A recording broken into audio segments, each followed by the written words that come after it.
নবী ইব্রাহিম, আদম, ইয়াজেয়া, ঈসা প্রমুখ তিনজনের ব্যতিক্রম বাদে নূহ সহ অন্যান্য সকল নবীর ন্যায় ইব্রাহিমকেও আমরা ধরে নিতে পারি যে তিনি 40 বছর বয়সে নবুয়ত লাভ করেন। উম্মতে মুসলিমার পিতা হযরত ইব্রাহিম পশ্চিম ইরাকের বছরার নিকটবর্তী বাবেল শহরে জন্মগ্রহণ করেন। এই শহরটি পরবর্তীতে সুলাইমান এর সময়ে জাদুর জন্য বিখ্যাত হয়। বাকারা 2 102। এখানে তখন কালেরীয় জাতি বসবাস করত। তাদের একচ্ছত্র সম্রাট ছিলেন নমরুদ, যিনি তৎকালীন পৃথিবীতে অত্যন্ত উদ্ধত ও অহংকারী সম্রাট ছিলেন।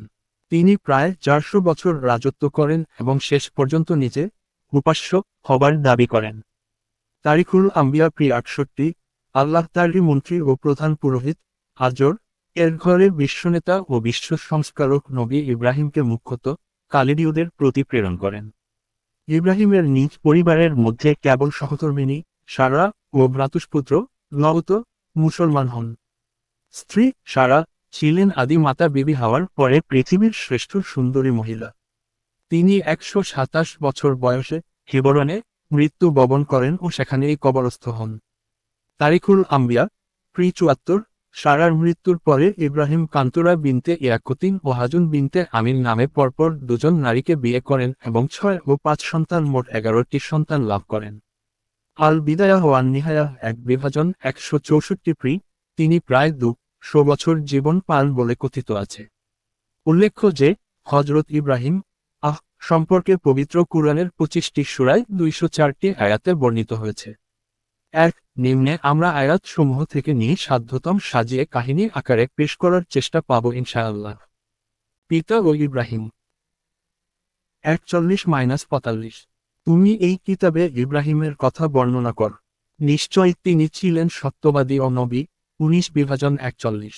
যখন তিনি তার পিতাকে বললেন, হে আমার পিতা, তুমি তার পূজা কেন কর, যে শোনে না, দেখে না এবং তোমার কোন উপকারে আসে না। 42।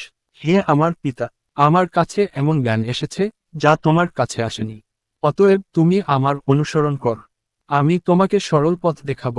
43। হে আমার পিতা, শয়তানের পূজা করো না, নিশ্চয় শয়তান দয়াময়ের অবাধ্য। 44। হে আমার পিতা, আমি আশঙ্কা করছি যে দয়াময়ের একটি আযাব তোমাকে স্পর্শ করবে, অতঃপর তুমি শয়তানের বন্ধু হয়ে যাবে। মারিয়াম 19-41-45। অন্যত্র আল্লাহ বলেন। 74। স্মরণ কর, যখন ইব্রাহিম তার পিতা আজরকে বললেন, তুমি কি প্রতিমা সমূহকে উপাস্য মনে কর? আমি দেখতে পাচ্ছি যে তুমি ও তোমার সম্প্রদায় স্পষ্ট বিভ্রান্তির মধ্যে রয়েছে। আম 6/74। কিন্তু ইব্রাহিমের এই প্রাণভরা আবেদন পিতা আজরের হৃদয় স্পর্শ করল না। রাষ্ট্রের প্রধান পুরোহিত এবং সম্রাটের মন্ত্রী ও প্রিয়পাত্র হওয়ায় সম্ভবত বিষয়টি তার প্রেস্টিজ ইস্যু হয়। যেমন আল্লাহ বলেন, যখন তাকে বলা হয় আল্লাহকে ভয় কর, তখন তার সম্মান তাকে পাপে স্ফীত করে। অতএব তার জন্য জাহান্নামই যথেষ্ট। আর নিঃসন্দেহে তাহ নিকৃষ্টতম ঠিকানা। বাকারা 2/206।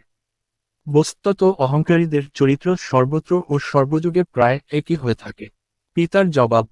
পুত্রের আকুতিপূর্ণ দাওয়াতের উত্তরে পিতা বলল, 46। হে ইব্রাহিম, তুমি কি আমার উপাস্যদের থেকে মুখ ফিরিয়ে নিচ্ছ? যদি তুমি বিরত না হও, তবে আমি অবশ্যই পাথর মেরে তোমার মাথা চূর্ণ করে দেব।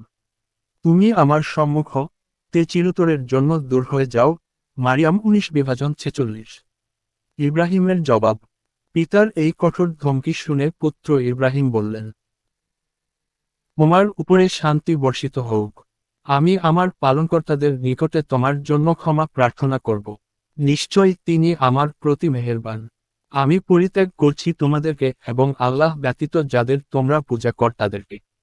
আমি আমার পালনকর্তাকে আহ্বান করব। আশা করি আমার পালনকর্তাকে আহ্বান করে আমি বঞ্চিত হব না। মারিয়াম 19/47-48। তারকা পূজারীদের সাথে বিতর্ক।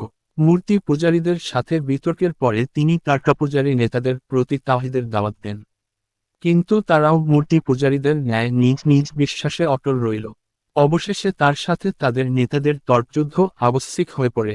কেউ কেউ বলেছেন, ইব্রাহিমের কওমের লোকেরা একই সাথে মূর্তি ও তারকারা পূজা করত। সেটাও অসম্ভব কিছু নয়।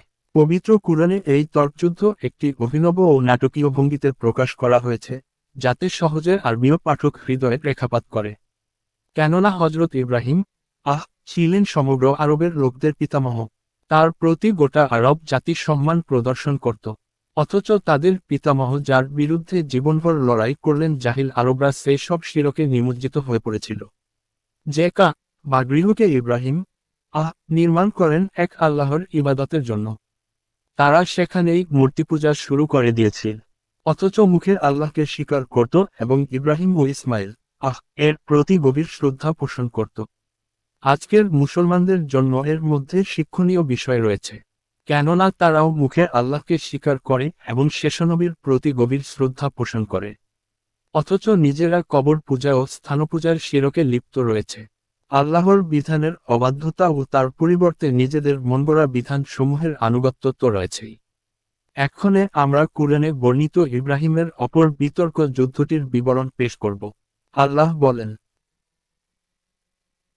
75-82 আমি এরূপভাবে ইব্রাহিমকে নভমণ্ডল ও ভূমণ্ডলের অত্যাশ্চর্য বস্তুসমূহ দেখাতে লাগলাম, যাতে সে দৃঢ়বিশ্বাসীদের অন্তর্ভুক্ত হয়ে যায়।